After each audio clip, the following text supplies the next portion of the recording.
On the night of June 8, 2014, routine operations at Jinnah International Airport abruptly stopped. At 11 p.m., the sound of heavy explosions shattered the quiet over Karachi. A highly coordinated strike force of 10 armed militants had managed to breach the perimeter of Pakistan's largest and busiest aviation hub. The cell carried an arsenal including rocket launchers and suicide vests, specifically selected for heavy structural damage. This was a calculated, militarized invasion designed to strike at a critical piece of national infrastructure. A frontal assault through the main terminal was impossible. Every vehicle entering Jinnah International undergoes strict screening, and airport security force officers monitor the crowd closely. Knowing they couldn't survive a direct confrontation at the main gates, the attackers diverted their path to the older, far less fortified perimeter. Moving under the cover of darkness, they bypassed patrols by cutting through the steel fencing, slipping into the restricted zone unnoticed. By exploiting this single vulnerability in the outer perimeter, the cells circumvented the entire initial layer of security. They were now within striking distance of the main runway. Once inside, their immediate objective was clear: sprint directly toward the tarmac and destroy the parked passenger jets.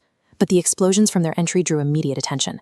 Nearby airport security force officers heard the blasts and ran toward the noise. When the officers spotted the intruders, they opened fire immediately.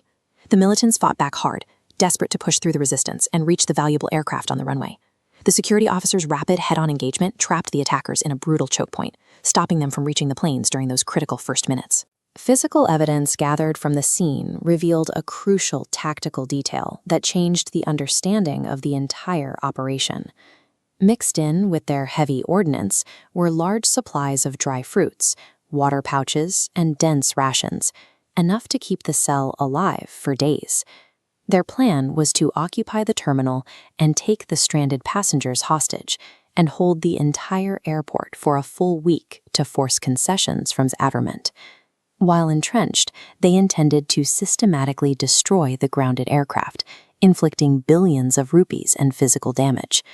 With enough supplies to last 7 days, the militants aimed to maintain a sustained presence, effectively turning the attack into an economic blockade of Pakistan's primary aviation hub.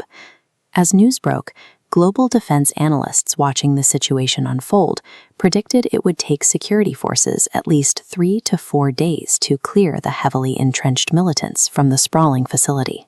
Within minutes, specialized military commandos and rangers arrived at Jinnah International and locked down all potential exit routes. Before fully engaging the militants, the military initiated a rapid triage protocol. Their first move was to quietly taxi the fully fueled, ready-to-fly planes out of the combat zone to secure locations. Simultaneously, specialized units began clearing the terminal buildings, systematically extracting terrified passengers to ensure no civilians were caught in the crossfire.